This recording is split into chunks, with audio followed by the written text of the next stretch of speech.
Good morning to all of you.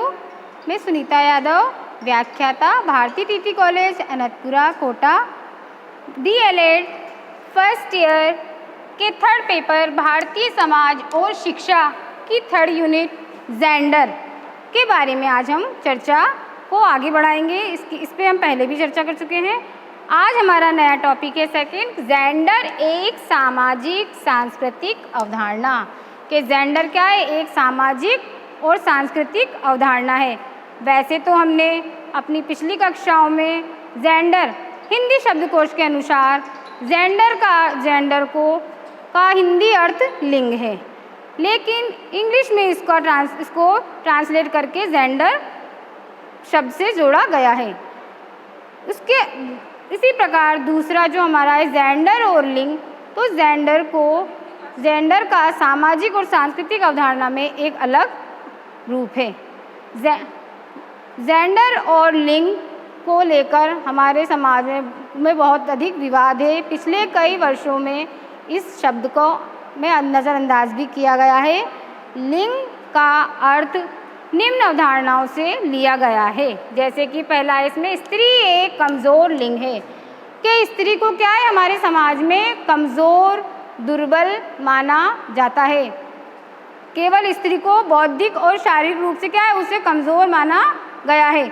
उसी प्रकार हमारा दूसरा है स्त्रियां संतान उत्पत्ति करती। स्त्रियों क्या है?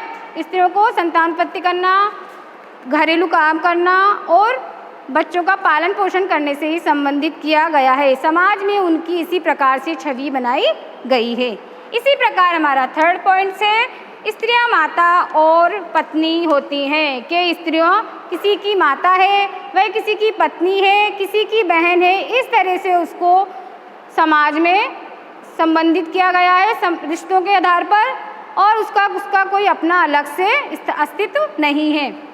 स्त्रियां पुरुषों के अधीनस्थ रहती हैं, कि स्त्रियां पुरुषों के अधीन रहती हैं। स्त्रियां किसके ऊपर डिपेंडेंट है? पुरुषों पर डिपेंड है। वो उसका अपना कोई अलग से अपना कोई अधिकार उनको समाज द्वारा नहीं दिया गया है। इसी प्रकार है फिफ्थ पॉइंट हमारा, उन्हें उच्च प्रतिष्ठा और सत्ता से दूर रखा जाता है, कि स्त्रियों को समाज में उच्च स्थानों पर प्रतिष्ठित होने का और समाज में अपना एक अस्तित्व स्थापित करने का अधिकार भी प्रदान नहीं किया गया है। केवल स्त्रियों को समाज में घरेलू कार्यों से ही उनको संबंधित किया गया है। स्त्रियों का अपना कोई अलग अस्तित्व नहीं है।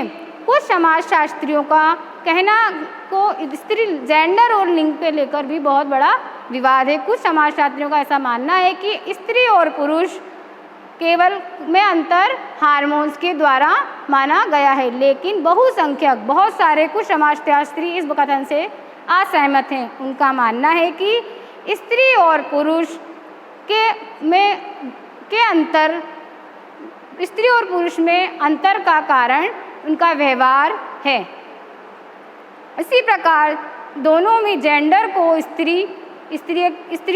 स्त्रोचित और पुरुषोचित गुणों के आधार पर उनको माना गया है, कि स्त्री के समाज में जो भी अधिकार है, कर्तव्य हैं, उनके आधार पर स्त्रियों को माना गया है, और पुरुषों को पुरुषों के अधिकारों से संबंधित किया गया है, कि महिलाओं को केवल घर की चार दीवारी में रहकर घरेलू काम काजों से जोड़कर ही स्त्री का जीवन माना गया है। वहीं पुरुषों को बाहरी कार्यों से जोड़ा गया है। इसी प्रकार हमारा जो जेंडर और लिंग है, इसमें दोनों में अंतर समाज द्वारा जेंडर को एक अलग रूप में माना गया है। Thank you. आप इसका जो मैंने आज आपको जो स्क्रीन पे है आपकी, इसको आप स्क्रीनशॉट ले लीजिएगा इस टॉपिक का। इसके नेक्स्ट टॉपिक के बारे में हम नेक्स्ट टॉपिक में चर्चा करेंगे।